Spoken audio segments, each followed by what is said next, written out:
Hello and welcome to all my dear students. आप सभी का एक बार फिर से जैम कैम यूट्यूब चैनल पे स्वागत किया जाता है और इस वीडियो में हम डिस्कस करेंगे जैम 2010 से लेके जैम 2020 के ऑर्गेनिक स्पेक्ट्रोस्कोपी के प्रीवियस ईयर क्वेश्चन। तो आओ शुरुआत करते हैं हमारे टॉपिक की। सबसे पहले आपका जैम कैम पे स्वागत है। उसके बाद डिस्कस करेंगे previous year question of organic spectroscopy.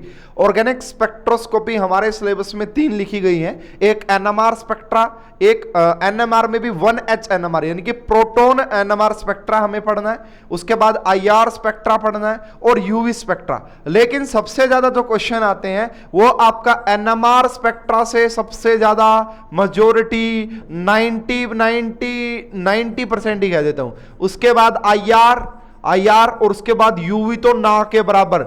UV में आज तक कोई क्वेश्चन नहीं आया जैम में यूवी का कोई क्वेश्चन नहीं आया जैम 2010 से लेके 20 तक के बीच में। चलो भाई शुरुआत करते हैं हमारे टॉपिक की।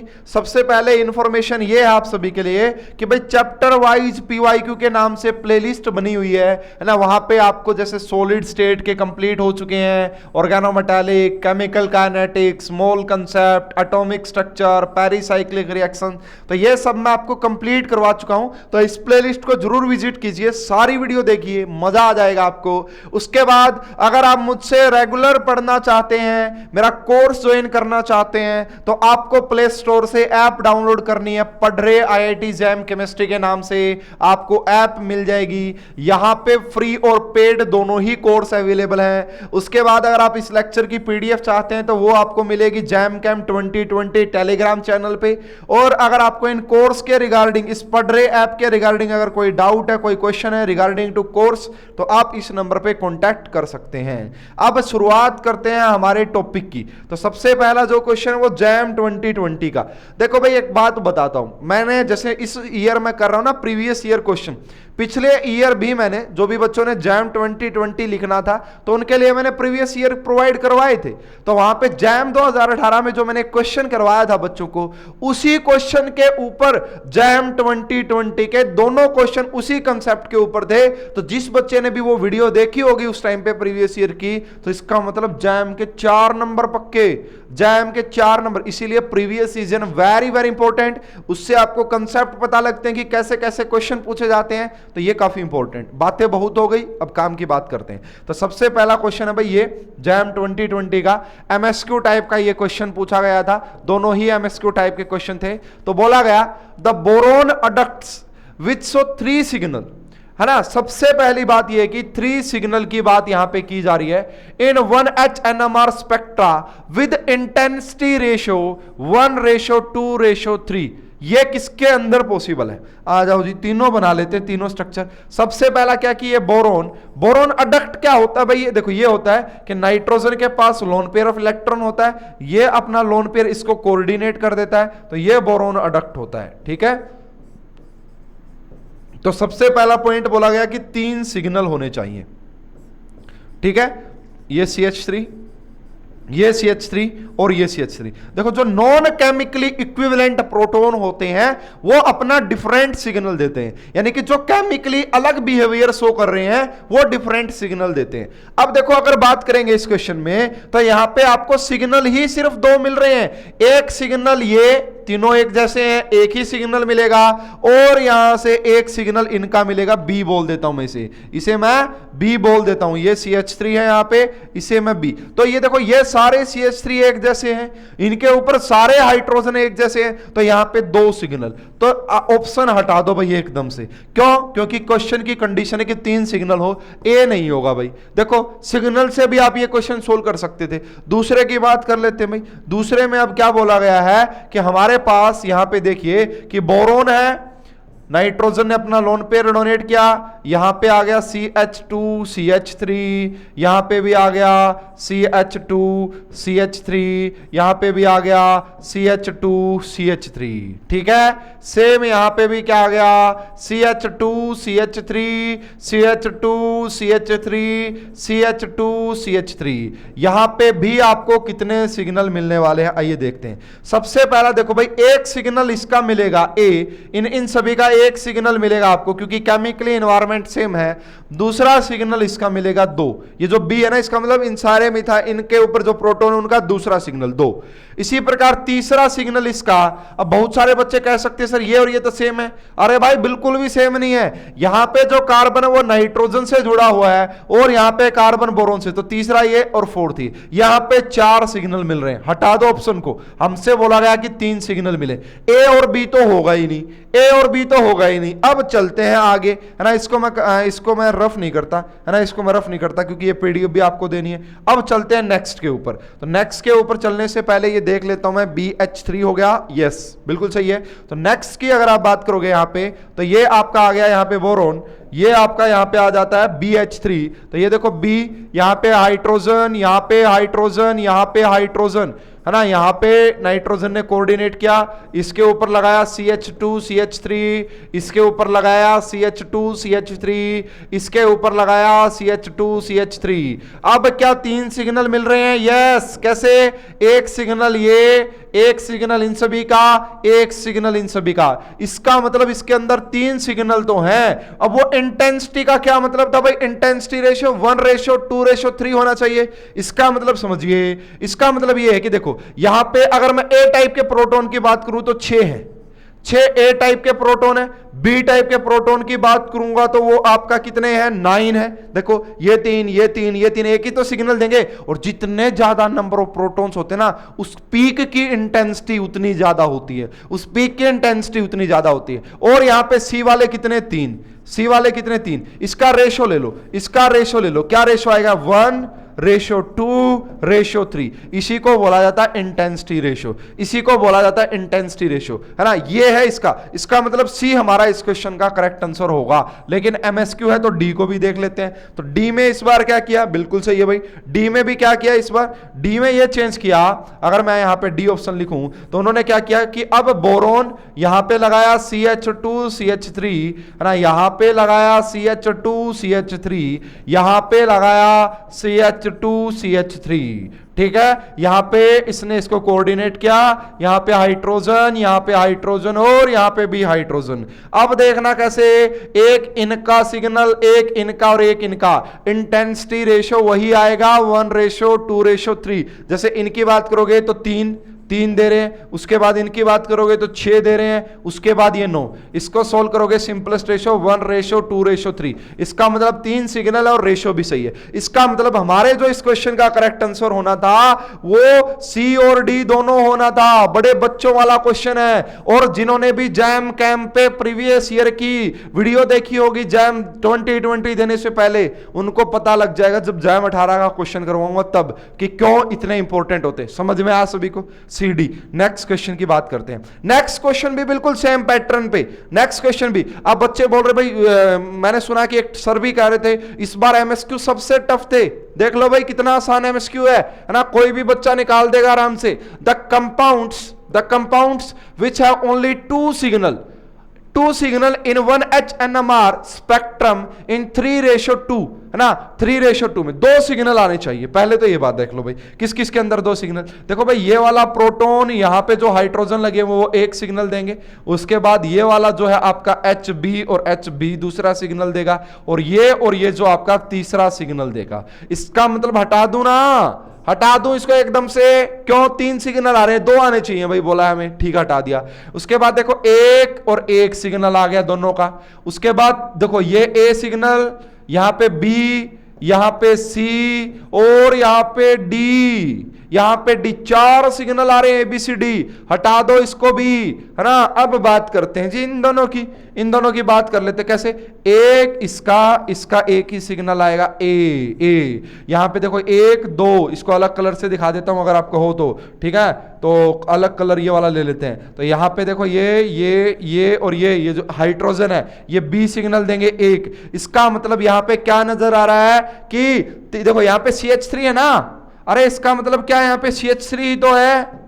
देखो इसका मतलब यहां पे CH3 3 हाइड्रोजन, इसी प्रकार यहां पे भी 3 हाइड्रोजन। तो A जो है ना, A यहां पे जो रेड वाले हैं वो 6 हैं, और जो आपके जो आपके ब्लू वाले हैं वो 4 है। इसका मतलब रेशो कितना आ गया 3:2। रेशो कितना आ गया 3:2। क्या 2 सिग्नल है और रेशो 3:2 है? यस बिल्कुल। तो हमारा सी आंसर हो जाएगा, हमारा सी आंसर हो जाएगा। नेक्स्ट बात कर लेते हैं। देखो एक सिग्नल इन दोनों का, एक सिग्नल इन दोनों का ब्लैक वालों का है ना, ब्लैक वाले मिथाइल का, और एक सिग्नल इन दोनों का, एक सिग्नल इन दोनों का।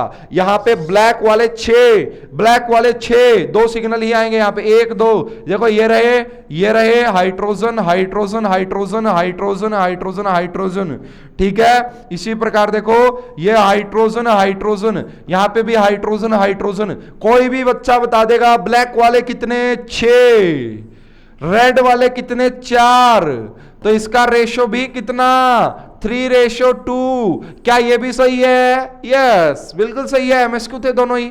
इसका मतलब हमारे इस क्वेश्चन का जो करेक्ट आंसर आना था वो सी और डी। देखो पहले वाले का भी सी और डी और दूसरे वाले का भी सी और डी।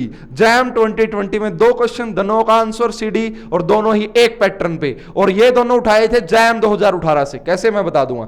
नेक्स्ट हम बात करते हैं भाई जैम 2019 की। देखो मैंने जो एनालिसिस किया है और अभी आप भी कर लोगे एनालिसिस, जैम में जो सबसे ज्यादा क्वेश्चन आते हैं वो number of signal and chemical shift, बस। और 2 फार्मूले न्यूमेरिकल, दो एक फार्मूले, बस 2 फार्मूले पढ़ लो, नंबर ऑफ सिग्नल निकालना सीख जाओ एंड केमिकल शिफ्ट निकालना सीख जाओ, जैम का क्वेश्चन ठीक हो जाएगा। ठीक है, नोट कर लेना ये बात मेरी। अब आ जाओ जी इस क्वेश्चन के ऊपर, ठीक है।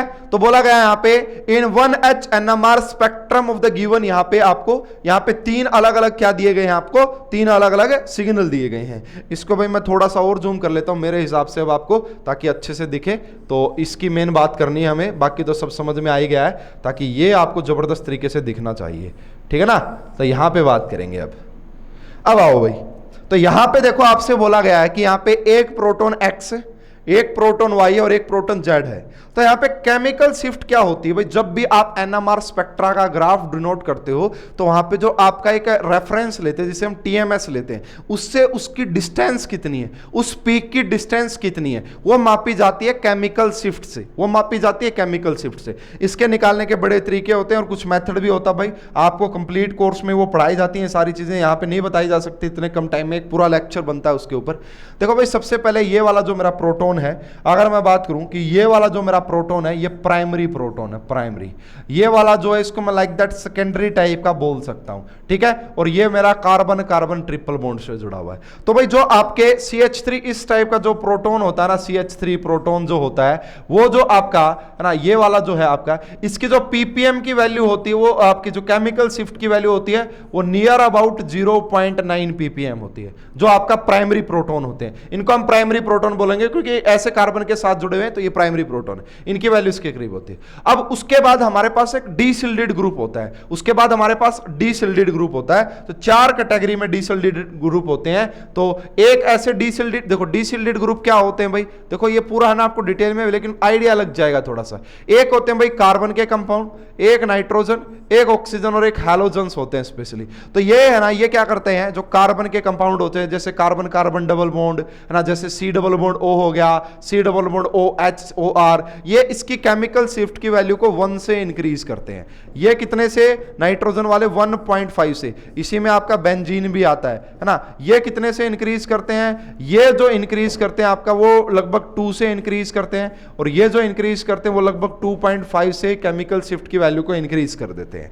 अब देखो यहां पे अगर मैं बात करूं, यहां पे ऑक्सीजन जुड़ा हुआ है, तो क्या इसकी वैल्यू को कितने से इंक्रीज कर देगा, 2.5 से इंक्रीज करेगा, डीसिल्डेड ग्रुप है। और डायरेक्टली जुड़ा होना चाहिए, जिस कार्बन के ऊपर प्रोटॉन लगे हुए हैं उसके साथ डायरेक्टली होना चाहिए डीसिल्डेड ग्रुप। इसकी वैल्यू कितनी हो जाएगी केमिकल शिफ्ट की, ये तो ये हमारे X वाले की होगी। अब देखो भाई ये वाला जो है ये 2 के साथ जुड़ा हुआ है ना। पहली बात तो ये आपका सेकेंडरी टाइप का हो गया। अगर सेकेंडरी टाइप का होता तो यहां पे लगता फील्ड इफेक्ट, क्या लगता है, फील्ड इफेक्ट। इसकी वैल्यू वैसे ही 1.3 के करीब होती है, 1.3 होती है। दूसरी बात, इसका भी डीसिल्डेड लग रहा है और इस कार्बन कार्बन ट्रिपल बॉन्ड का भी डीसिल्डेड लग रहा है। तो कार्बन देखो ऑक्सीजन वाला कितने से इंक्रीज करेगा, ऑक्सीजन वाला कितने से इंक्रीज करेगा, 2.5 से, और कार्बन वाला कितने से इंक्रीज करेगा, 1 से। तो ओवरऑल इसकी वैल्यू हो गई 4.8 ppm के आसपास। ये नियर अबाउट होता भाई, ये बात एग्जैक्ट नहीं होता, ये नियर अबाउट होता, ठीक है। अब एक बात समझ में आ गई होगी कि y की केमिकल शिफ्ट की वैल्यू x से ज्यादा रही होगी, y की केमिकल शिफ्ट की वैल्यू x से ज्यादा रही होगी। ऐसे ऑप्शन देखो, ए ऑप्शन का एलिमिनेट कर दूं, बिल्कुल कर सकते हैं। क्या बी ऑप्शन को कर सकते हैं? नहीं कर सकते। सी को कर सकते हैं? बिल्कुल कर सकते हैं। हाँ, तो ये दो ऑप्शन हमने यहां से एलिमिनेट कर दिए, ए और इस, सिर्फ इससे। अब देखो जो कार्बन कार्बन ट्रिपल बॉन्ड के जो साथ जुड़ा होता है, यहां पे लगता है एनआइसोट्रोपिक इफेक्ट, और इसकी वैल्यू जो होती है वो नियर अबाउट आपका 2.3 से लेके और 4.3 के बीच की होती है। इसकी जो वैल्यू होती है carbon carbon carbon triple bond के साथ जो प्रोटॉन जुड़ा हुआ होता है, उसकी वैल्यू नियर अबाउट इसके करीब होती है। इसका मतलब देखिए यहां से समझ में आ गया कि सबसे ज्यादा y, उसके बाद z और उसके बाद x, सबसे ज्यादा y उसके बाद आपका, तो ये आपका इसका करेक्ट आंसर आना चाहिए। सॉरी, इसका जो करेक्ट आंसर आएगा वो डी आएगा। क्यों? क्योंकि इसकी जो वैल्यू है देखो, ये 2 पॉइंट इससे लेके इसमें होती है, तो यहां पे इसकी वैल्यू 3.4 के आसपास आ रही है। इसका मतलब जो हमारा इसका करेक्ट आंसर होगा कि y की वैल्यू सबसे ज्यादा, उसके बाद x की आएगी और उसके बाद z की आएगी। तो ये आपका 2 पॉइंट से लेके होता, हो सकता है उससे ये कम रहा हो, क्योंकि वहां पे डी सिल्डेड ग्रुप लगा हुआ है, तो इसकी ज्यादा आ जाएगी। तो क्या करेक्ट आंसर आएगा हमारा इस क्वेश्चन का? डी, क्योंकि जेड की ज्यादा नहीं हो सकती। ये ऑप्शन इस प्रकार से एलिमिनेट किया, तो इस क्वेश्चन का correct answer D, chemical shift का ये क्वेश्चन था। चलो भाई नेक्स्ट क्वेश्चन पे 19 में एक और क्वेश्चन आया, ये न्यूमेरिकल है भाई, पहले टाइप का। एक आसान सा फॉर्मूला होता है इसके लिए, है ना। इसके लिए फॉर्मूला होता है कि जो फ्रीक्वेंसी होती है और ये जो फ्रीक्वेंसी होती है एब्जॉर्ब्ड होती है ना। ये जो फ्रीक्वेंसी इक्वल होती है यहाँ पे आपका, है ना, ये मैग्नेटो गायरिक रेशो होता है ना, गायरो मैग्नेटिक रेशो भी इसे बोल दिया जाता है ना। गामा टाइप का होता है ये, गामा टाइप का, ठीक है ना। ये इनटू में यहां पे होता है बी मैग्नेटिक फील्ड और यहां पे होता है 2 पाई। ये इसका एक सिंपल सा फार्मूला होता है, ये इसका एक सिंपल सा फार्मूला होता है। कई बार क्या करता है आपसे, कई बार बोलेगा मैग्नेटिक फील्ड देगा, ये फ्रीक्वेंसी पूछेगा, कई बार फ्रीक्वेंसी देगा और मैग्नेटिक फील्ड पूछेगा। इस क्वेश्चन में क्या पूछा, आ जाओ देख लेते हैं जी। तो क्वेश्चन में पूछा आपसे कि the magnetic field strength required, यानी कि मैग्नेटिक फील्ड पूछी, किसमें पूछी? टेस्ला में। आपको क्या दे रखी है? इलेक्ट्रोमैग्नेटिक रेडिएशन इतने मेगाहर्ट्ज की है। हर्ट्ज किसकी यूनिट होती है? फ्रीक्वेंसी की। अब आपको ये देखो, अब बड़ा आसान हो गया ये देखो, ये 300 दे दी आपको, ये 300, ठीक है, 300 मेगाहर्ट्ज। इसको आप हर्ट्ज में कन्वर्ट कर लेना अगर करना चाहो तो, ठीक है, 10 की पावर 6 करके। उसके बाद यहाँ पे देखो, ये गायरो मैग्नेटिक रेशियो क्वेश्चन में गिवन होता है, ये रहा, है ना, कितना है? ये हो गया जी आपका इसके करीब का, इनटू में 7 हो गया, ठीक है। यहां पे आपका आ गया मैग्नेटिक फील्ड, और यहां पे क्या आ गया? 2 पाई, पाई की ये वाली वैल्यू यूज कर लेनी है। इसको जब आप कैलकुलेशन को सोल्व करेंगे, इस कैलकुलेशन को जब आप सोल्व करेंगे, तो यहां से जो आपके पास आंसर आएगा इस मैग्नेटिक फील्ड का, वो आएगा 7। वो क्या आएगा? 7। तो इस क्वेश्चन का जो करेक्ट आंसर होना था वो 7 Tesla is the correct answer. Okay, solve कर लीजिएगा ये वाला फार्मूला। इसको मैग्नेटिक गायरो रेशो या गायरो मैग्नेटिक रेशो बोला जाता है। हर प्रोटॉन के लिए या हर के लिए ये अलग होता है ना, अलग अलग वैल्यू होती है इसकी, रेशियो ये कांस्टेंट होता है। नेक्स्ट क्वेश्चन की तरफ देखो, जैम 2018 में ये क्वेश्चन मैंने करवाया था और इसी क्वेश्चन के ऊपर तो बेस्ड था वो क्वेश्चन हमारा। 2020 के दोनों क्वेश्चन इसी के ऊपर बेस्ड थे। आ जाओ जी, क्या कह रहा है ये सुन लेते हैं इनकी भी। तो ये कह रहा है, among the following hydrocarbons how many of them would be rise to 3 groups of proton. 3 groups of proton का मतलब 3 सिग्नल, ठीक है, और जिनकी एनएमआर पीक इंटीग्रेशन रेशो कितना रहा? 2:3। बड़ा आसान है यार, बहुत ही आसान है। अलग अलग कलर यूज करेंगे। देखो भाई, इसमें अगर आप बात करोगे मुझसे, इसमें अगर बात करोगे तो सबसे पहला कलर ये देखो, यहां पे जो प्रोटॉन है ये, यहां पे जो प्रोटॉन है ये, इनका एक ही सिग्नल आएगा, इनका एक ही सिग्नल आएगा। दूसरा मैं रेड कलर ले लेता हूं, ये वाले 2 प्रोटॉन और ये वाले 2 प्रोटॉन, इनका भी एक ही सिग्नल आएगा, ठीक है। और एक मैं मान लो कि ग्रीन ले लेता हूं, ठीक है, तो कौन सा? ये वाले, ठीक है, इनका भी एक ही सिग्नल आएगा। कितने सिग्नल? 3। कितने सिग्नल? 3। ब्लू वाले कितने हैं भाई? ब्लू वाले प्रोटॉन कितने जो एक सिग्नल दे रहे हैं आपको? हो गए 6। उसके बाद रेड वाले कितने जो एक सिग्नल दे रहे हैं आपको? हो गए 4, ठीक है। उसके बाद ग्रीन वाले कितने जो कि एक सिग्नल दे रहे हैं आपको? हो गए 4। रेशो कितना आ गया? रेशो कितना आ गया? तो अगर आप रेशो लिखोगे, एक ही लिख देता हूं अब रेशो तो मैं, तो रेशो कितना आ रहा है? 3:2:2। क्या हमारी इस कंडीशन को फुलफिल कर रहा है? आगे पीछे हो कोई मतलब नहीं, आगे पीछे का नहीं, बस ये देखो 2:3। यस, लिख सकता हूं 2:3। यस, बिल्कुल सही है। बिल्कुल सही है, ये बिल्कुल सही है। इसका मतलब ये होगा हाउ मैनी, नंबर पूछे नंबर, इन तीन में से इतने कैसे हैं जो इसको कंडीशन को, तो पहला फॉलो करेगा भाई, पहले वाला फॉलो करेगा। ठीक है जी, अब आ जाओ दूसरे वाले की बात कर लेते हैं। तो देखो यहाँ पे 1 2 3, 3 प्रोटॉन ये, 1 2 3 प्रोटॉन ये एक सिग्नल देंगे। उसके बाद देखो भाई एक ये दोनों जो है ये भी सेम सिग्नल देंगे 4। उसके बाद ये देखो इसको ग्रीन वाला सिर्फ 2। क्या यहाँ पे रेशो कितना आएगा इस केस में? इस केस में जो रेशो आएगा वो आएगा 6:4:2। इसको जब सोल्व करोगे तो वो 3:2:1 आएगा।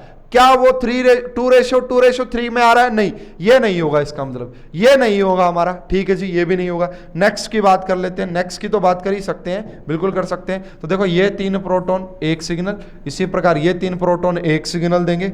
उसके बाद देखो ये रेड वाले ये 2 प्रोटॉन एक सिग्नल देंगे। ठीक है, और उसके बाद ये ग्रीन वाले 1 2 3 4। इसका मतलब यहां पे बिल्कुल सही है। क्या रेशो आ रहा है? 4:4:4। सोल्व करेंगे 3:2:, ये आ गया। इसका मतलब ये भी हमारा फुलफिल कर रहा है। तो इन तीन में से 2 हमारे पास ऐसे हैं जो 3 ग्रुप्स ऑफ प्रोटॉन रखते हैं जिनकी NMR पीक इसके, क्या ये ऐसा ही नहीं है जैसा 2020 में आया? बिल्कुल वैसा है। तो इसका जो करेक्ट आंसर आ जाएगा इस क्वेश्चन का, इंटीजर टाइप का क्वेश्चन था, 2 is the correct answer. 2 is the correct answer. Next question की बात कर लेते हैं भाई, ये भी एक अच्छा क्वेश्चन है, ये आपका एक अच्छा कंसेप्ट है, इसको भी देखते हैं। देखिए होता क्या है, the nuclear spin quantum number capital I है जो आपके पास, ठीक है, of nucleus is this when placed in external field. तो देखो यहां पे अगर आपको number of possible spin state की अगर आप बात करोगे, number of possible spin state है, उसका हमारे पास एक फार्मूला होता है, number of possible nuclear spin, तो उसका फार्मूला होता है 2i प्लस में 1। और ये जो आई होता है इसे बोला जाता है आपका ना न्यूक्लियर स्पिन क्वांटम नंबर। इसकी जो वैल्यू होती है वो हमें पता लगती है क्वांटम केमिस्ट्री से, क्वांटम से। ठीक है, जैसे अगर मैं बताऊं हाइड्रोजन जो 1H NMR होती है ना, उसके लिए इस आई की वैल्यू 1/2 होती है। C13 के लिए भी इसकी वैल्यू 1/2 ही होती है। ठीक है, C13 के लिए भी इसकी वैल्यू 1/2 ही होती है। नाइट्रोजन जो है ना आपका N15 वाला, उसके लिए इसकी वैल्यू 1 होती है। तो यहां पे आपसे बोला गया है कि अगर इसकी वैल्यू 3/2 है तो बताइए यहां पे number of possible spin energy state कितनी होगी? तो बस सीधी सी बात है, बड़ा ही आसान क्वेश्चन है। यहां पे पुट कर दो तो 2 इंटू में 3/2 कर दो, 2 इंटू में 3/2 प्लस में 1 कर दो, तो कितना करेक्ट आंसर आ जाएगा? 4। क्या करेक्ट आंसर आ जाएगा? 4। यानी कि यहां पे जो पॉसिबल स्पिन स्टेट रही होंगी वो 4 रही होंगी। ओके, तो क्या करेक्ट आंसर? 4, जैम 2018 का। नेक्स्ट क्वेश्चन की बात करते हैं भाई। देखो फिर से सिग्नल का क्वेश्चन, 17 का क्वेश्चन है, फिर से सिग्नल का क्वेश्चन है। तो क्या कहा जा रहा है यहाँ पे? The number of proton NMR signal for P and Q। देखो C13 नहीं है हमारे सिलेबस में, सिर्फ प्रोटॉन ही है हमारे सिलेबस में। C13 जैम उसमें गेट जैम में नेट में आती है। तो देखो कितने सिग्नल आएंगे, अलग अलग कलर यूज करेंगे भाई, अलग अलग कलर। सबसे पहले रेड, एक सिग्नल ये मिलेगा है ना, इन तीनों मिथाइल पे जो हाइड्रोजन वो एक सिग्नल देगा। उसके बाद दूसरा जो सिग्नल आपको मिलेगा वो ग्रीन से दिखा देता हूं, कौन सा? देखो ये और ये दूसरा सिग्नल आ गया, दूसरा सिग्नल। उसके बाद तीसरा जो सिग्नल मिलेगा उसको मैं दिखा देता हूं ब्लू से, वो कौन सा? ये वाला और ये वाले जो है वो तीसरा सिग्नल देंगे। क्या पहले वाले के अंदर 3 सिग्नल है? यस, पहले वाले के अंदर 3 सिग्नल है। अलग अलग कलर का भी यूज कर रहा हूं। इसका मतलब क्या मैं C और D को हटा दूं एकदम से? C और D हटा दूं एकदम से? बिल्कुल हटा सकते हैं भाई। अब बात करते हैं सेकंड वाले की। सेकंड वाले में कितने होंगे? देखो यहां पे सबसे पहले तो ब्लू वाला ही, कि यहां पे ये ए यानी कि दोनों का ही एक सिग्नल आएगा क्योंकि सेम है। दूसरा जो सिग्नल आता है यहां पे वो रेड से दिखा देता हूं। देखो यहां पे भी एक हाइड्रोजन है, तो दूसरा सिग्नल इसका, दूसरा सिग्नल इसका। तीसरा जो सिग्नल आएगा वो आएगा इसका, यहां पे जो है आपके पास 2, तो तीसरा सिग्नल इनका, तीसरा सिग्नल इनका, और फोर्थ सिग्नल जो आएगा वो इसका, फोर्थ सिग्नल। तो कुल मिला के कितने सिग्नल आ गए यहां पे? 4। तो करेक्ट आंसर क्या हो गया? 3 और 4। करेक्ट आंसर कितना हो गया? 3 और 4। तो 3 गुना में 3 इंटू 4 इसका करेक्ट आंसर आ गया। A is the correct answer JAM 2017 का। नेक्स्ट क्वेश्चन भाई, एक न्यूमेरिकल ये भी होता है हमारे पास, मतलब मैंने कहा ना 2 numerical, signal and chemical shift, बस हो जाएगा जैम में, है ना, एनएमआर हो जाएगी बस। अब ये कह रहा है an operating frequency of 350 megahertz the shift in hertz, है ना, of the resonance from TMS tri methylsilane. ये एनएमआर में एज अ रेफरेंस के तौर पे यूज किया जाता है भाई, टीएमएस याद रखिएगा, of a proton with chemical shift value. तो इसके लिए सीधा सा फार्मूला ये होता है भाई, जो आपकी ऑपरेटिंग फ्रीक्वेंसी होती है, अगर ये आपका मेगा हर्ट्ज में रही हो तो यहां पे ऊपर आता है आपका शिफ्ट, ये ऊपर आता है यहाँ पे शिफ्ट, ये होता है हर्ट्ज में, और नीचे हम लिखते हैं यहाँ पे, नीचे हम यहाँ पे लिखते हैं केमिकल शिफ्ट। ये हमारे पास एक वेल नोन फार्मूला होता है, कैसे निकलता है समझाया जा सकता है, लेकिन आपको मैं यही सलाह दूंगा कि फार्मूला याद रखोगे तो सही रहेगा। तो देखो हमें क्या बोला गया है क्वेश्चन में, हमें क्या बोला गया क्वेश्चन में, ये हमें गिवन है, बिल्कुल सही बात है जी, गिवन है। शिफ्ट हमारी गिवन है, बिल्कुल गिवन है, सॉरी शिफ्ट हमें निकालनी है और ये हमें गिवन है। ये कितनी है भाई? 350, और केमिकल शिफ्ट की वैल्यू कितनी? 2 ppm। सोल्व कर लेना, कितना आ जाएगा? 700। 700 इज द करेक्ट आंसर। तो इस क्वेश्चन का करेक्ट आंसर क्या आना था? 700 हर्ट्ज। तो ये इस क्वेश्चन का सही जवाब। तो ये दूसरा फार्मूला, एक तो फ्रीक्वेंसी और मैग्नेटिक फील्ड वाला, और दूसरा ये, 2 ही फार्मूले हैं बस यहां पे, ठीक है। अब बात करते हैं भाई, फिर से केमिकल शिफ्ट आ गई, फिर से केमिकल शिफ्ट आ गई। जैम 2016 का क्वेश्चन है, 2 मार्क्स का। आपको बताना है कि 1H NMR की केमिकल शिफ्ट की वैल्यू क्या रही होगी। तो मुझे केमिकल शिफ्ट ही दिखानी, तो इसको मैं जूम कर लेता हूं अच्छे से, ठीक है ना। अब आ जाओ जी यहाँ पे इस क्वेश्चन पे। तो यहाँ पे पेन ले लेते हैं अब, ब्लू वाला अच्छा चल रहा है व्हाइट पे।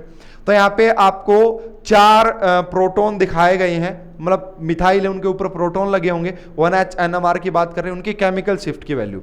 आ जाओ जी, कोई दिक्कत नहीं है, बिल्कुल सही है, चलते हैं आगे। सबसे पहले देखो, ये भी मेरा मिथाइल है, ये भी मेरा मिथाइल है, ये भी मेरा मिथाइल है, ये भी मेरा मिथाइल है, ठीक है। यानी कि अगर मिथाइल है तो इसकी केमिकल शिफ्ट की वैल्यू तीनों की ही 0.9 रही होगी, 0.9 के आसपास। अब इसके साथ जो डी सिल्डेड ग्रुप लगा हुआ है वो OC डबल बॉन्ड O वाला, OC डबल बॉन्ड O वाला, इसकी वैल्यू को कितने से इंक्रीज कर देगा? 2.5 से, मान लेते हैं कितने से? 2.5 से, पहले वाले को ना, Me2 की बात कर रहा हूं, ठीक है। उसके बाद देखो भाई, दूसरा वाला है जो मेरा 1 है, Me1, वो जुड़ा हुआ बेंजीन के साथ, इसकी वैल्यू 0.9 ही रही होगी। ये बेंजीन के साथ जुड़ा हुआ, और बेंजीन जो है ना वो आपका डिसल्डेड ग्रुप की तरह काम करता है, और दूसरी कैटेगरी में आता है, जो कि इसकी वैल्यू को 1.5 या 2 से इंक्रीज करते हैं, मतलब इससे कम इंक्रीज करेगा, 2 से इंक्रीज करेगा फॉर एग्जांपल। तो 2.9 हो गया भाई, ठीक है, 2.9।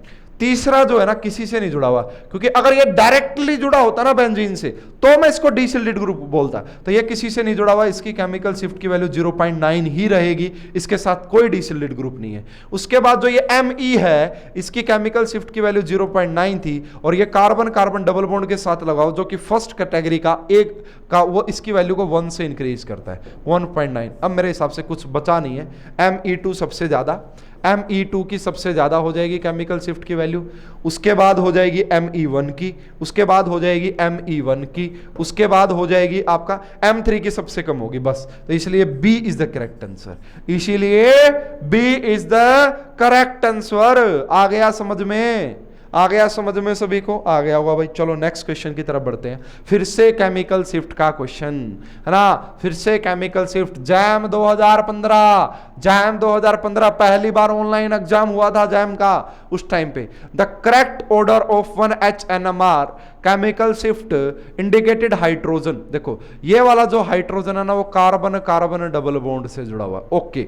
ये वाला बेंजीन का प्रोटॉन है, ये वाला कार्बन कार्बन ट्रिपल बॉन्ड के साथ जुड़ा हुआ है, और ये मिथाइल वाला, इसकी वैल्यू कितनी होती है? 0.9, ठीक है, इसका मतलब। उसके बाद देखो, अब है ना हमारे पास एक एन आइसोट्रोपिक इफेक्ट होता है, हमारे पास क्या होता है? एक एन आइसोट्रोपिक इफेक्ट होता है, वो हमें ये बताता है कि जो भाई आपका बेंजीन का प्रोटॉन होता है ना, जो हमारा बेंजीन का प्रोटॉन होता है उसकी जो वैल्यू होती है आपका वो 8.6 to 6.6 के आसपास होती है एन आइसोट्रोपिक इफेक्ट की वजह से, है ना। क्या होता है भाई, कभी पढ़ाएंगे डिटेल में अच्छे से, लेकिन अभी के लिए इतना कि बेंजीन वाले की इतनी, और यहीं पे अगर हमारा कार्बन कार्बन डबल बॉन्ड का प्रोटॉन होता उसकी वैल्यू आपका 5.6 से लेके, या फिर आप 6.6 से लेके 4.6 के बीच की कह सकते हैं।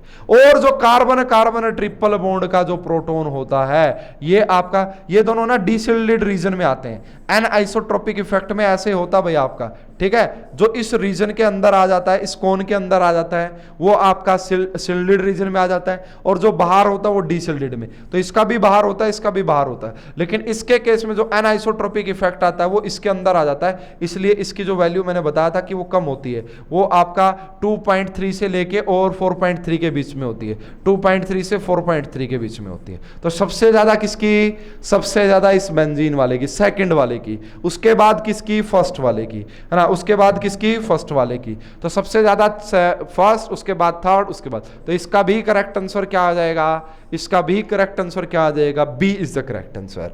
नेक्स्ट क्वेश्चन की बात करते हैं, ये भी जैम 2015 का ही क्वेश्चन है एंड एमएसक्यू टाइप का क्वेश्चन है भाई, एमएसक्यू टाइप का क्वेश्चन है। आ जाइए क्या कह रहा है, यहां पे यूज हुआ बस आईआर का, है ना, आईआर का यूज ही यहां पे किया गया, और आईआर पूछा ही नहीं जैम ने अभी तक, ठीक है।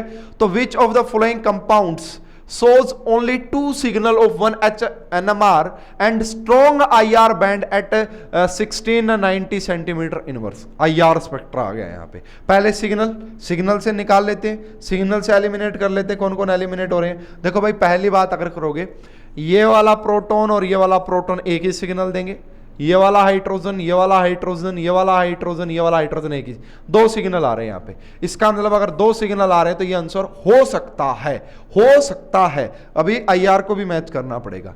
यहाँ पे देखो, एक सिग्नल इनका, दूसरा सिग्नल ये रहा, तीसरा सिग्नल ये रहा, और फोर्थ सिग्नल ये रहा, चार सिग्नल, काट दो आंसर, होगा ही नहीं, तीन सिग्नल होने चाहिए, ठीक है। एक सिग्नल इसका, इसका, इन तीनों का एक ही सिग्नल आएगा, तीनों का एक ही सिग्नल। उसके बाद दूसरा जो सिग्नल आ रहा है यहाँ पे वो पिंक से दिखा रहा हूं, यहाँ पे ये, यहाँ पे ये, यहाँ पे ये, इसका मतलब इसमें दो सिग्नल है, ये आंसर हो सकता है, ये आंसर हो सकता है। उसके बाद एक सिग्नल इनका, और दूसरा जो सिग्नल आएगा ये, इसका मतलब यहाँ पे भी दो सिग्नल है, ये भी आंसर हो सकता है। अब कौन सा नहीं होगा, देखिए भाई, जो 1690 के आसपास जो आपका जो बैंड आता है वो किसका आता है आपका। देखो एक बात समझ लो, बस एक बात ये समझ लो कि यहाँ पे 1690 के आसपास बैंड आता है आपका C डबल बॉन्ड H, या तो H का आता है या C डबल बॉन्ड OCH3 का आता है। जो ये जो एस्टर होता है ना, इसका जो बैंड आता है वो आता है 1725 के आसपास, 1725 से लेके, और अगर वो साइक्लिक हो जाए तो 1770 तक चला जाता है एस्टर का, साइक्लिक एस्टर जिन्हें हम लैक्टोन्स बोलते हैं, यानी कि इसका 1700 से ज्यादा होता है एस्टर का। इसका मतलब एस्टर वाला हटा दो, इसका मतलब ये एस्टर वाला हटा दो, हमारा जो आंसर आ जाएगा इस क्वेश्चन का वो आ जाएगा ए एंड डी। वो क्या आ जाएगा, A and D is the correct answer. तो जैम 2015 का A and D is the correct answer. Next question की बात करते हैं भाई, देखिए ये भी एक क्वेश्चन पूछा गया ऑर्गेनिक स्पेक्ट्रा से, तो ये जैम 2014 का ऑफलाइन पेपर होता था पहले।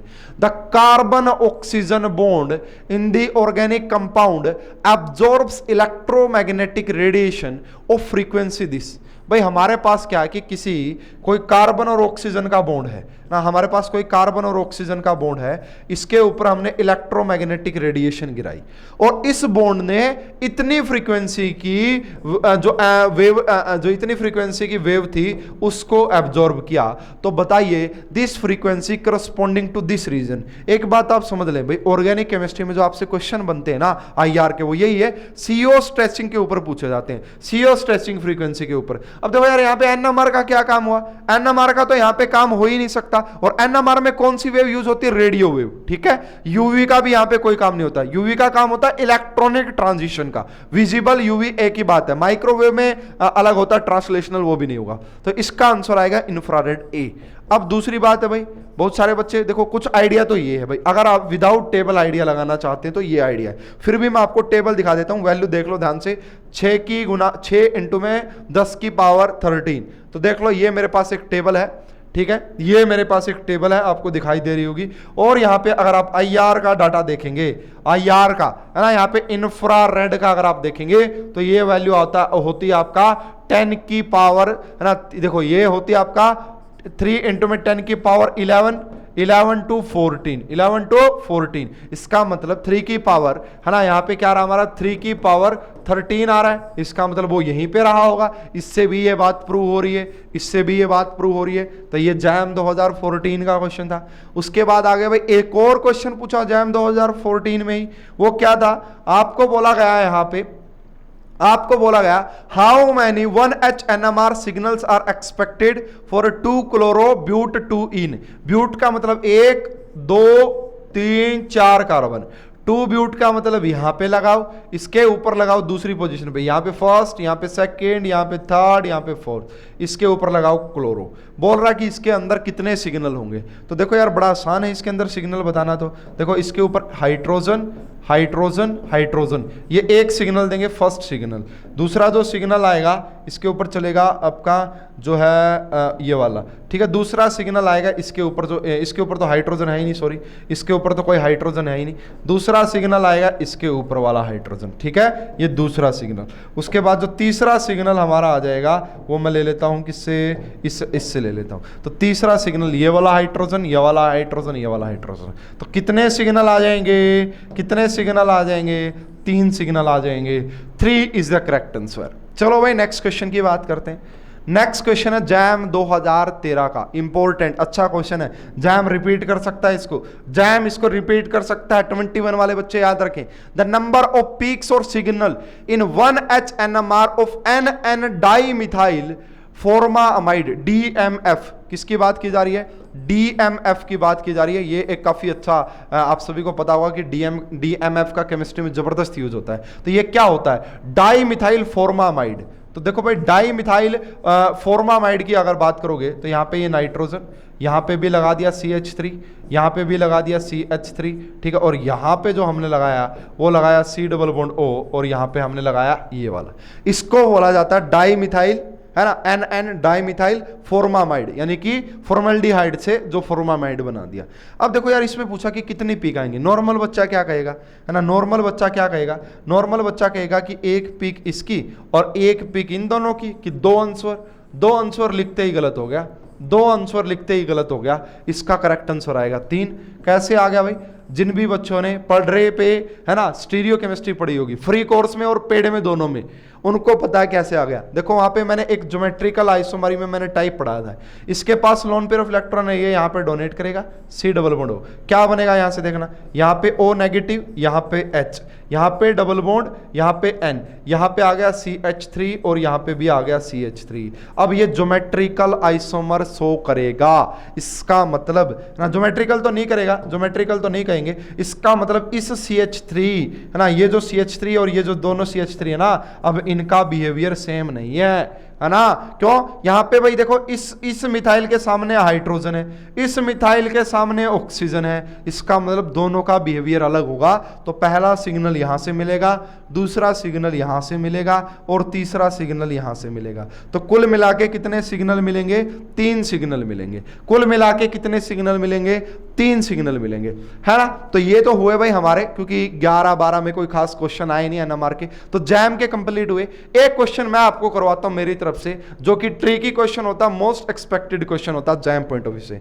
आपसे बोला गया है ना, आपको बताना है कि number of 1H NMR signal in pentane two ओल, ठीक है, पेंटेन टू ओल में कितने आपके पास सिग्नल होंगे 1H NMR के। ये क्वेश्चन मैं मेरी तरफ से आपको करवा रहा हूं। 1 2 3 4 5, दूसरे नंबर पे लगा दो OH, ठीक है, बाकी जगह H, यहां पे CH3, यहां पे H और H, यहां पे भी H और H, यहां पे भी H H H, ठीक है, कितने सिग्नल होंगे। अब नॉर्मल बच्चा आंसर क्या देता है सुन लो भाई, नॉर्मल बच्चे की कहानी। बोलेगा एक सिग्नल ये, बोलेगा दूसरा सिग्नल ये, बोलेगा तीसरा सिग्नल ये, बोलेगा 4 इन दोनों का, 5 इन दोनों का, ठीक है, 4 इन दोनों का, 5 इन दोनों का, बोलेगा 6, बोलेगा 6 सिग्नल आएंगे इसके अंदर, है ना। मैंने कहीं मिस्टेक तो नहीं कर दी, मैंने कहीं मिस्टेक तो नहीं कर दी, मुझे तो नहीं लगता कि मैंने कहीं मिस्टेक की है, और भाई की भी होगी तो क्या। देखो अब बच्चा 6 बोलेगा, लेकिन इसका जो करेक्ट आंसर होता 7, ये आपका 7 आंसर आएगा। कैसे, देखो भाई, ये वाला जो मेरा कार्बन है ना, कार्बन नंबर 2, ये वाला कार्बन मेरा कायरल कार्बन है। कायरल कार्बन कौन सा होता है, ऐसा कार्बन जो sp3 हाइब्रिडाइज हो और चारों ग्रुप डिफरेंट लगे हो। इसके नेक्स्ट वाला जो कार्बन होता है ना, वो डायास्टीरियोट्रोपिक, वो क्या होता है, वो वाला कार्बन डायास्टीरियोट्रोपिक होता है। और इसके ऊपर जो ये 2 हाइड्रोजन होते हैं ना, है ना, इसके ऊपर जो ये 2 हाइड्रोजन होते हैं, ये अपना अलग अलग सिग्नल देते हैं। तो एक सिग्नल ये अपना अलग देगा, ये सिग्नल अपना अलग देगा। एक टोपोसिटी नाम का टॉपिक होता है स्टीरियो केमिस्ट्री में, है ना, हालांकि नेट गेट में आता है, वहां पे ये करवाया जाता है। तो ये बात याद रखें, कायरल सेंटर से नेक्स्ट कार्बन के ऊपर जो 2 हाइड्रोजन होते हैं, वो दोनों अपना अलग अलग सिग्नल देते हैं, ये बात याद रखें। तो इसका अलग सिग्नल मिलेगा, इसलिए देखो 1, उसके बाद 2, उसके बाद 3, 4, 5, 6, 7 सिग्नल यहां पे मिलेंगे।